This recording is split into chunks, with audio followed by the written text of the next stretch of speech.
Episode 189, The 4 Stages of Learning. There are lots of ways we can define learning, but these 4 stages I think are going to be helpful. If you've ever wondered, well, we worked on it last time. Why doesn't he understand this time?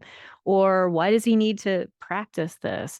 There are lots of things that we can do better if we understand how dogs learn.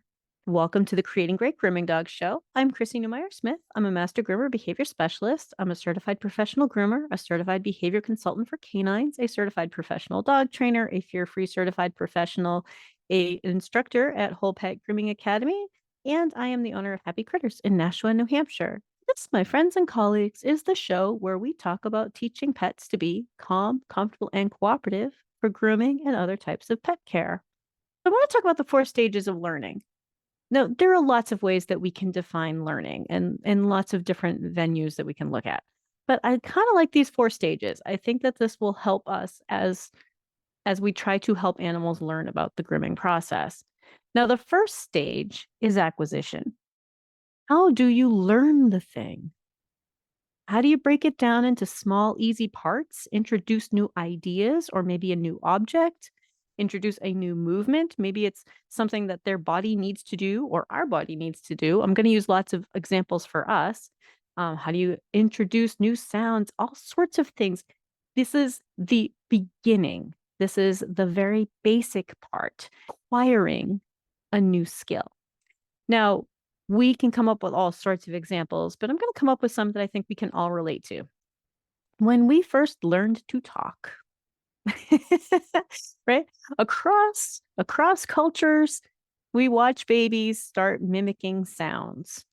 And we don't start off with the biggest of words. We start off with small words. We start off with tiny little bits of what the finished product would be. And there's a reason for that. The reason is that we want small approximations. We want to work toward the bigger picture. It's not going to happen all at once. So when we start thinking about like baby talk, right? Baby talk, small approximations. And for our dogs, think about going through an entire grooming process, probably not super helpful for learning bits and pieces of the grooming process. Okay. The acquisition phase is where they're learning about all of the tools, all of the equipment. And maybe that's at home when someone is talking about massaging their feet, right? The very beginner stuff that we often do with puppies, get them used to being touched all over. That could be part of the beginning, the first little approximation, that little step toward being touched all over with stuff and things that make noise and blow air and, the bigger picture, the small little bits. So I'm going to come up with a couple of examples. Here's another one. When I started playing flute in the 4th grade, you don't just hand a 4th grader a flute. In fact, what we did was we used the mouthpiece and just learned how to blow into the mouthpiece. So a whole bunch of 4th graders just go into a mouthpiece. We didn't even put the flute together. That's an approximation.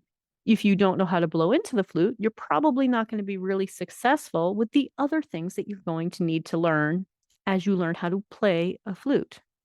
Here's another example, an average dog training example. We teach dogs to sit, pretty common one that we do, but sometimes we're guiding them into a sit by luring them up, luring their nose up and their bum down. But we don't teach them how to do precision heel work and everything all at once. We usually start with something small, like a sit. In fact, when I was still doing regular dog training appointments, which I no longer have time for, most dogs, I very rarely had a customer who needed me to teach their dog a sit or a down because it's really owner level stuff. Most of them have been playing with that since they got their dog home. They're like, woo, we're working on treats and working on sits and downs. So it's another example, something small. It may not look perfect yet. That's okay. But we're working toward a larger chain of behaviors, a larger set of learning skills. Let me give you another example for acquisition. What if you're learning to groom? Did you learn to groom by grabbing just one dog and doing a standard poodle start to finish? Or did you learn how to do a lot of baths? Most of us start off with just getting that dog wet, learning how to do a nice bath. That's part of breaking things down, smaller approximations. You learned how to do brushing. You learned how to do clipper work. You learned how to do scissor work, but you learned them all at different times and you focused in on just one tiny aspect for a while. That's the acquisition phase. Okay.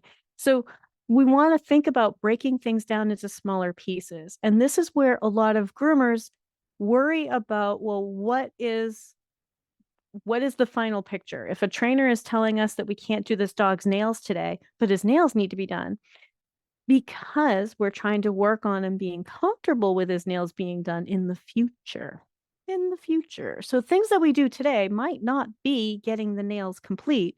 It might be learning how to have your foot held. It might be lining up the tool.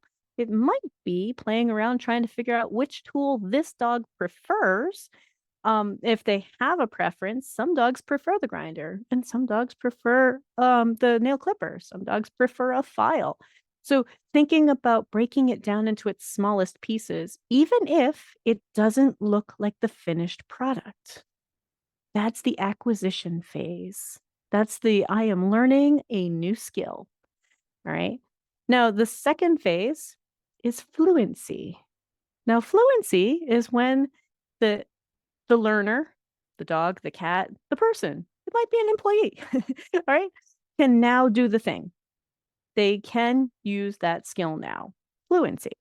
So as a flute example, that's when you, as a fourth grader, can put your flute together, blow into the flute, make two different flute sounds, because we started off with a low, then a and you can probably play a B natural, maybe an A and a G, right? You're starting on your fluency.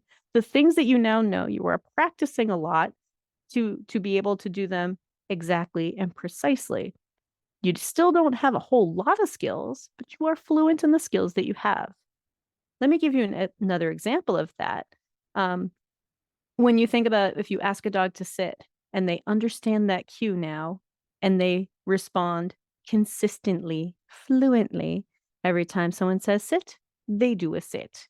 If you give them the hand signal for a sit, they can do the sit. Okay, that's fluency. It means I now understand this cue and this response. Fluency could be when your brusher bather is now doing wonderful baths and you're thinking, maybe it's time to move on to another approximation, an additional skill. Go back to that acquisition phase and build on it and add another skill. So fluency. Fluency is a big part of what we're looking for. I want the dogs to know how I'm going to hold them, how I'm going to touch them, what tools I'm going to use, and for them to start understanding that, okay, this is normal. Be fluent in this. And one of the things that we can have owners working on is we can have owners working on touching their dogs all over. Have them fluent with that. Yeah, people touch me all over. Nothing is taboo. People touch me all over. And then when they're fluent with that, people can touch me all over while I stand. Maybe people can touch me all over while I stand on the sofa next to them. They can touch me all over with some stuff and things, stuff from the coffee table. We've talked before about the coffee table game, but the coffee table game is where I just start picking up things on my coffee table. The jar candle, a box of tissues, a pen, and touching them all over, just with random stuff and things to better prepare them for other work that we're going to need to do. That's part of our fluency.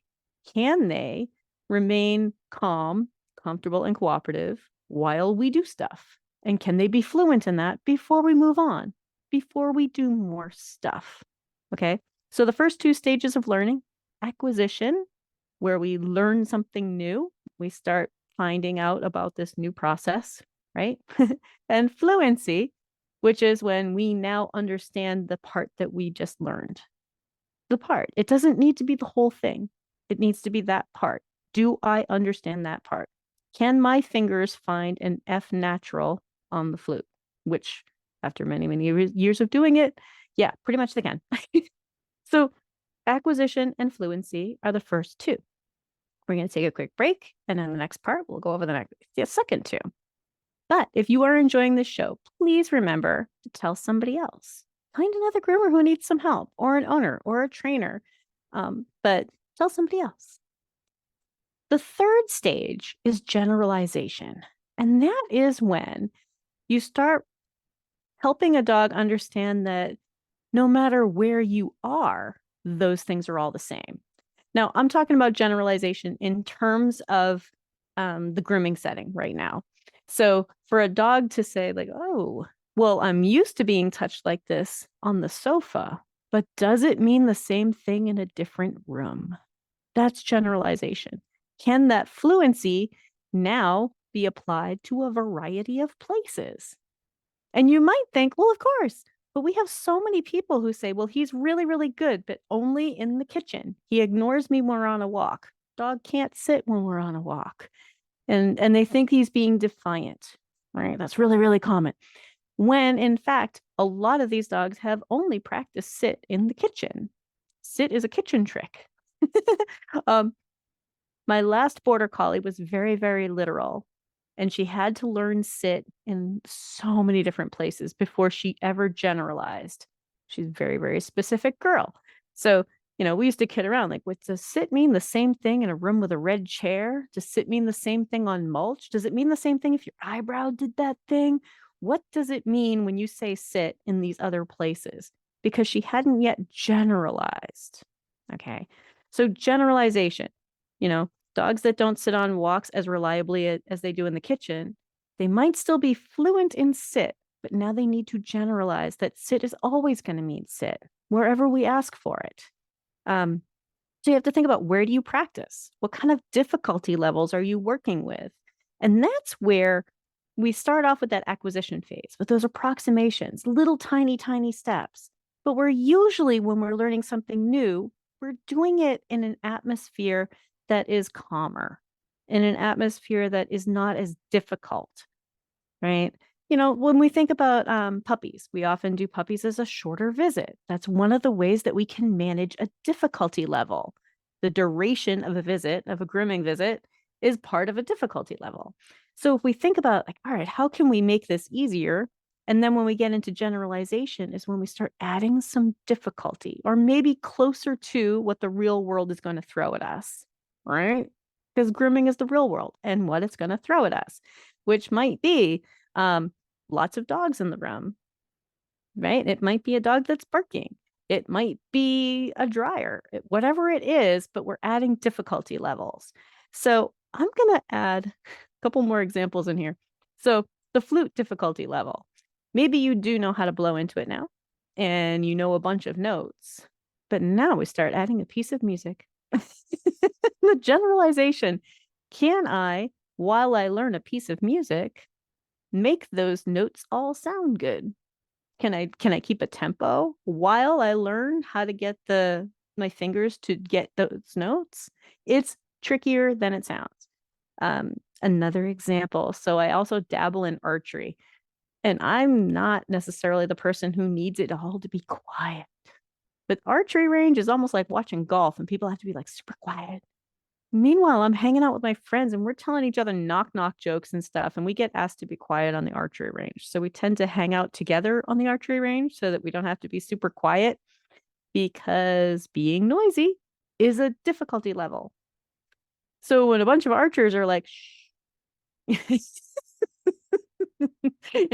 when they're playing golf and someone's like, whoa, basketball players don't ask everyone to shush. Shh. Can you quiet down? We're trying to dribble the ball. It's just different difficulty levels. Okay. And I want you to think about generalization is when you can start doing the thing that you've learned and that you're now fluent in with some difficulty levels. Learning how to do it in real time, or in the real place, or with a new person. Okay. For a lot of our dogs, the owners have been working on something and now they need to generalize. Oh, wait, and my groomer can do those things to me too? And she can do it on a table, lots of unfamiliar things. So that's the third one, generalization. Now, the fourth one is maintenance. And that's because practice makes perfect. Keep doing the things. Keep doing it. And I think maintenance is the one that we sometimes forget about, especially in grooming. We think, well, I taught him and now he knows. And we worked him up to a point where he could do this thing. And then maybe we don't see that dog for a couple of months. Maybe we worked on it like every other week for a little while. And now we're like, done. But is training ever really done? There are things that we just need to practice. I'm going to give you some more examples. So, flute. I picked up my flute the other day. I haven't played in a long, long time. My fingers know exactly how to get everywhere. My mouth is not as good at making good tone anymore because I do not practice enough. That's maintenance. I do not play as often as I used to. Use it or lose it, right? Now, much like riding a bike, I can easily get that back because I used to have it, because I used to play every single day. And I started playing flute in the 4th grade. So I have many, many, many, many, many hours of playing flute in my background. So it'll come back faster. But maintenance is an important part of the 4 stages of learning, of continuing the things that we do. For instance, with dogs, when we're grooming, sometimes up here in the Northeast, we have people who go away to Florida for the winter and then they come back in the spring and maybe they haven't had a groomer that whole time. And I'm like, we're going to have to start over with some of this stuff because your dog hasn't been groomed by me in 5 months. Now, maybe he's been groomed by somebody else, so I don't really know what to expect. Maybe he had learned all the things, acquisition, he acquired his knowledge, and then maybe he was fluent enough that when he went down to Florida with a different groomer, he was able to generalize, oh, this person seems to be wanting to do the same things that the last person did. I know how to do this. But the maintenance still needs to be done. Okay. And I think sometimes it's really easy for us to think, but he knows it now. We'll hear that from owners. Didn't you work on that last time? I mean, how many times are you going to work on teaching him to be good for nails? My answer is, and as long as it takes, as many times as it takes. We are going to keep working on that because we want him to be calm, comfortable, and cooperative. That is our goal. And your dog is always going to need nail trims. Always. Okay. So if we start thinking about maintenance as an important part of these 4 stages, and sometimes we forget about that part. Sometimes we forget. Sometimes we forget to tell a dog how well they're doing. Maybe they still are really kind of worried about a particular part of the process, or they still find it unpleasant or tedious. There is no harm in telling him, what a good boy you're being, right? Bring it to his attention. He's doing well. I think sometimes we just take it for granted that they've been groomed for a long time and they know better. But maintenance is important. So the 4 stages of learning: acquisition, I acquire my knowledge. I learn a thing through small approximations, and I just slowly build up that skill set. Fluency, I can do the thing, right? Cue and response, sit and I do the thing. Generalization, where when everything is happening around us and difficulty levels happen, I can still do the thing. And then maintenance, continuously working on the thing. And I know that there are lots of other ways to look at learning, but I think these 4 stages are really, really helpful to break it down into those 4. I think we want to teach dogs to be good.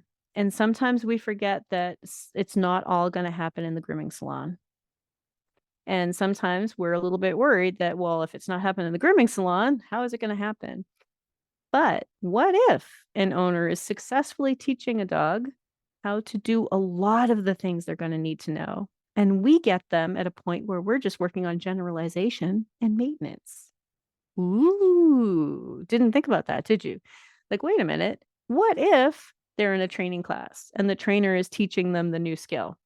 What if that is something that's going to be applied to the grooming setting? And that's why we need to think collaboratively. That's why we need to think about this as a teamwork. There's a lot of things that owners can do. There are lots of times where a trainer could be working on something.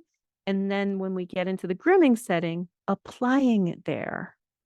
So, like I said, acquisition, fluency, generalization, and maintenance, the 4 stages of learning. If you enjoy the show, please remember to tell a friend, You can find me at creatinggreatgroomingdogs.com. This show is anywhere you can find podcasts, and you can find it on YouTube. Creatinggreatgroomingdogs.com has all of that stuff there, and that's where you can find the transcripts. So again, Chrissy Neumyer Smith, and I teach the Master Groomer Behavior Specialist Diploma Program at wholepetnh.com.